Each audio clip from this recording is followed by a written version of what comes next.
En el episodio 111 de nuestro podcast 3 en 1 destacan un trío de reportajes publicados en la alianza compuesta por Runrunes, tal cual El Pitazo.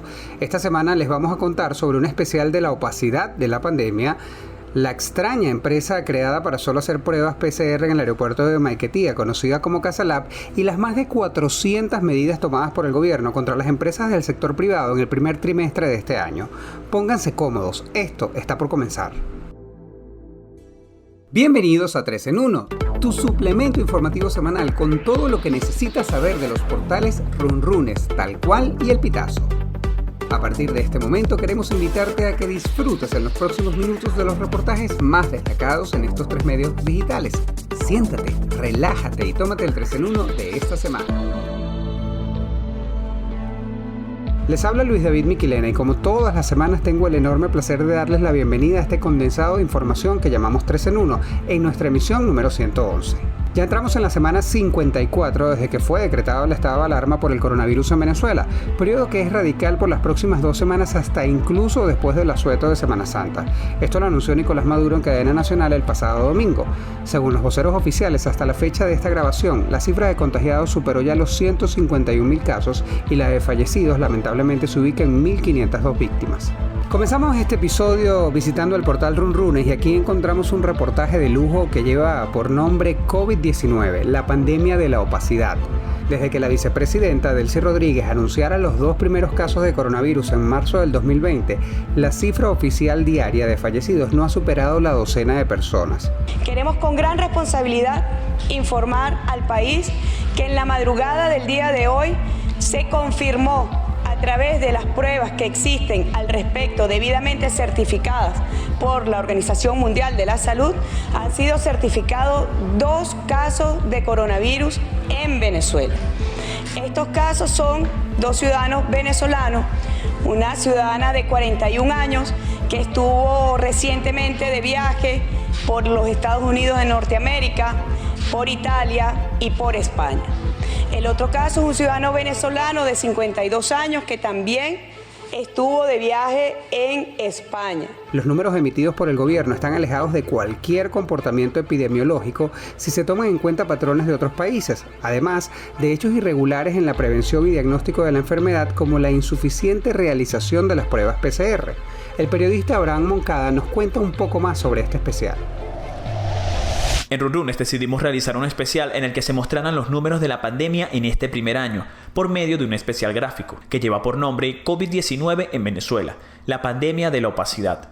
Cargado de infografías, ilustraciones y una gran línea de tiempo que acompaña al lector a recordar cada uno de los hitos que marcaron estos 365 días, como lo fue el cierre de fronteras, la cuarentena total en el país, la suspensión de las actividades aéreas, el 5+10 y el 7+7 por mencionar algunos. Relatamos cómo fue el primer mes con el virus, su llegada y cómo fue anunciada por Delcy Rodríguez ese 13 de marzo de 2020, así como las contradicciones entre los voceros a lo largo de este primer mes. También, cómo era el trato que recibían los venezolanos que regresaban del extranjero. Recordemos que en más de una ocasión el gobierno señalaba a los que volvían por las trochas de bioterroristas. También enumeramos los modelos de flexibilización del gobierno, que de una u otra forma coincidieron con el inicio del pico más alto de casos. El día con mayor número de positivos y fallecidos del año fue el jueves 13 de agosto, en el que se registraron 1.281 nuevos contagios y 12 muertes.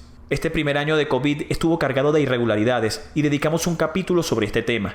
Desde personas anunciadas en cadena nacional que no ingresaban en las estadísticas, hasta errores en los anuncios oficiales que no coincidían con el registro diario que lleva la plataforma Patria. Tanto así es que para el 13 de marzo de 2021, el gobierno anunciaba 1.430 fallecidos, pero según el conteo y monitoreo que realizamos en Runrunes, solo se tienen registrados 1.429. Las muertes del personal de salud no estaban incluidas en su totalidad en los reportes oficiales emitidos por el gobierno, que según nuestra base de datos, solo 27 profesionales de la salud fueron mencionados contra los 354 que llevaba registrada la ONG Médicos Unidos Venezuela. Este especial cierra con una sección dedicada a contar estos hitos que mencionaba anteriormente en gráficos, de una manera más detallada. Como por ejemplo, cuáles eran las profesiones de los fallecidos mencionados por el gobierno, si eran pacientes crónicos, la distribución por género y por cuáles canales anunciaba cada uno de los voceros sus reportes. Un especial que deseamos sirva de referencia a la hora de consultar cifras y datos de interés que por el día a día a veces pasan desapercibidos, pero que no dejan de ser importantes. Abraham, un placer saludarte y felicitaciones por este especial. De verdad que está increíble y súper fácil de consumir. Lo hice a través del teléfono y de verdad que es muy sencillo. Tengo un par de dudas. ¿Se podría decir que las cifras otorgadas por el gobierno no son reales? Es difícil afirmar con certeza si mienten o no respecto a las cifras.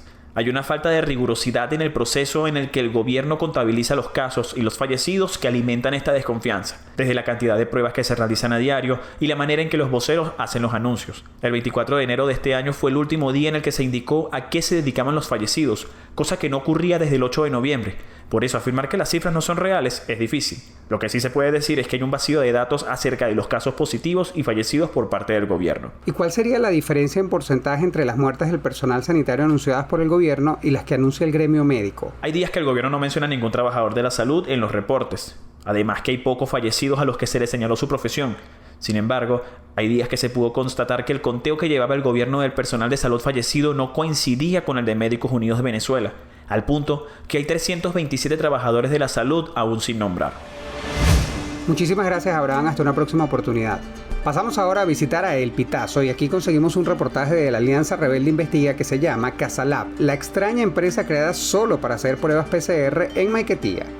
La empresa Casalab 2020, que apenas fue registrada en febrero del año 2021, fue la autorizada por el Gobierno Nacional para efectuar las pruebas PCR obligatorias a los pasajeros que lleguen al Aeropuerto Internacional Simón Bolívar en Maiquetía, con un costo de $60, los cuales deben ser cancelados en efectivo. En el registro de la compañía figuran como accionistas una bioanalista, un joven con nacionalidad venezolana de ascendencia china y un empleado del Sistema Bolivariano de Comunicación e Información. El periodista Armando Altuve nos tiene más detalles. Ernestina Esther Marulanda, Antonio Sowu y Carlos Andrés Pérez Escalona son los tres accionistas de Casalab 2020, compañía anónima, el laboratorio clínico que abrió sus puertas el 3 de marzo en el Aeropuerto Internacional de Maiquetía y que el gobierno autorizó para realizar las pruebas de PCR obligatorias a todos los viajeros que ingresen al país a través de este terminal aéreo. Marulanda es bioanalista egresada de la Universidad Central de Venezuela, funge como directora principal del laboratorio y es la única de las accionistas que tiene experiencia en el ramo de bioanálisis. Sowu, venezolano de ascendencia china, tiene además una empresa llamada Andrómeda 88 ubicada en el centro de Caracas y Pérez Escalona trabaja en Venezolana de Televisión desde el año 2018. En el expediente de la empresa del registro mercantil se indica que los tres accionistas son dueños del laboratorio en partes iguales, constituyeron la empresa con un capital que no llega a $3 y además de encargarse de hacer estudios clínicos, su razón social abarca importación y distribución de insumos médicos. El laboratorio comenzó a funcionar 21 días después de su registro. Los pasajeros han elevado quejas recurrentes por la medida del Ejecutivo que tildan de arbitraria, además de rechazar el costo de la prueba molecular y su realización obligatoria.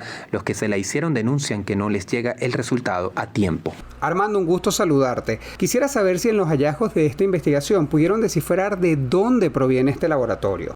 Hola Luis, ¿qué tal? Un saludo para ti y para toda la audiencia que escucha nuestro 3 en 1. Hay pocos datos sobre cómo surgió la constitución de este laboratorio, cuya aparición tomó a los venezolanos por sorpresa. Con el acceso al expediente de Casalab 2020 del registro mercantil, supimos de los accionistas, pero lo curioso, a juzgar por la reportería, es que no hallamos una relación entre ellos más allá de esta sociedad mercantil. También llamó la atención que sus puertas abrieran 21 días después de su inscripción en el registro y además la confusión que generó su nombre, que es similar al de otro laboratorio de mayor trayectoria.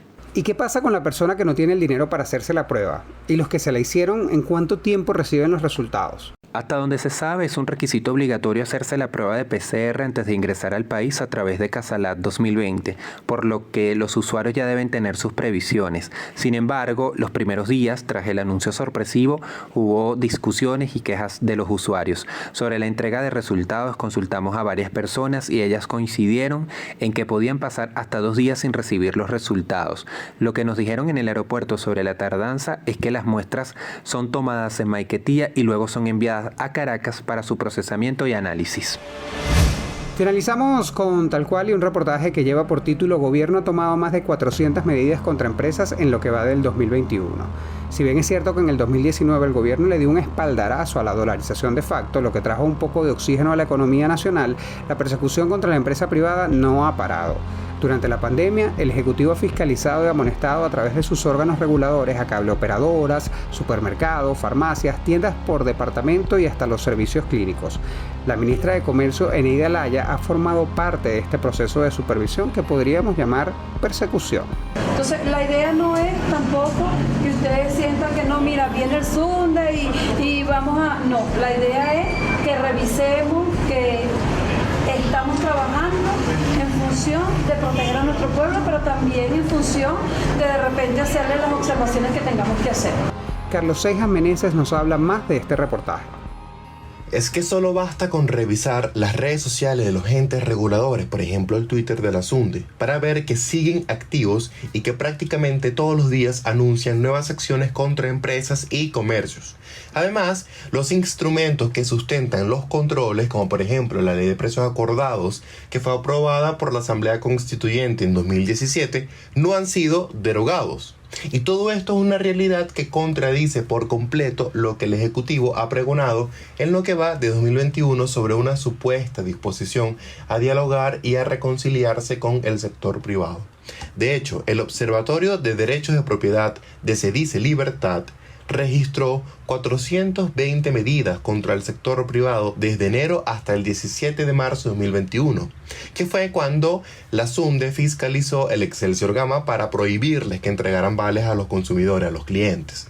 Y de estas 420 medidas, 403 fueron fiscalizaciones y 17 normativas regulatorias. La socióloga Ana Carrasquero, que es la coordinadora de este observatorio, afirma que, contrario a lo que se puede pensar por las flexibilizaciones, Venezuela no está frente a un proceso de liberalización de la economía. Los controles, dice, se mantienen y son usados a conveniencia y discrecionalidad del poder, que ha abierto ciertos compases de flexibilización que responden a sus propias necesidades. Para esto y más, los invito a leer el trabajo Gobierno ha tomado más de 400 medidas contra empresas en lo que va de 2021, publicado en talcualdigital.com. Carlos, bienvenido, un placer saludarte. Quisiera preguntarte cuál ha sido el sector de la economía más afectado por estos controles gubernamentales. Hola Luis, ¿cómo estás? Un placer saludarte y un placer también saludar a toda la audiencia de 3 en 1. Bueno, mira, el sector de la economía nacional más afectado fue el comercio, con 340 medidas tomadas por el gobierno de Nicolás Maduro, de las 420 medidas registradas por el Observatorio de Derechos de Propiedad Se Dice Libertad desde enero hasta mediados de marzo. ¿Y qué medidas ha solicitado el gobierno a estas empresas? Algunas de las medidas que le ha pedido el sector privado al Ejecutivo que implemente son, primero, que desmonte el esquema 7+7, que hace que algunos sectores no puedan trabajar todo el mes, sino una semana sí, una semana no. Y también piden que cesen los controles que permita a los comerciantes, a los consumidores, ellos mismos buscar las alternativas para solucionar, tratar de solventar los problemas que hay para dar el vuelto, dada la escasez de billetes de baja denominación en divisas.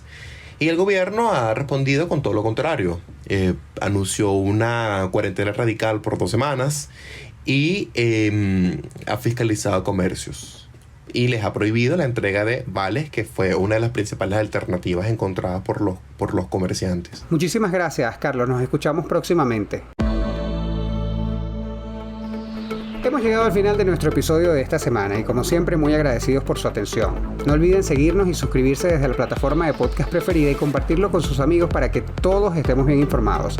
Además, les invito a visitar las páginas web de cada portal para tener acceso y mayor detalle de los reportajes que destacaron esta semana en este 3 en 1. Nuestra invitación es a ejercitar la prudencia. En tiempos de pandemia, cuidarnos es cuidar de nuestro entorno. Quédate en tu casa si puedes y si tienes que salir, lleva tu mascarilla, alcohol y gel antibacterial. Y no olvides practicar el distanciamiento social. En la producción de este espacio estuvieron Gianelli Fermín y Francisco Zambrano y en la edición Abraham Moncada. Este servidor se despide, como siempre agradecido por su atención y nos escucharemos en la próxima entrega. Hasta la semana que viene. Les narró Luis Miquilena y como siempre un placer haberlos acompañado esta semana. Nos escuchamos la semana que viene. Hasta luego.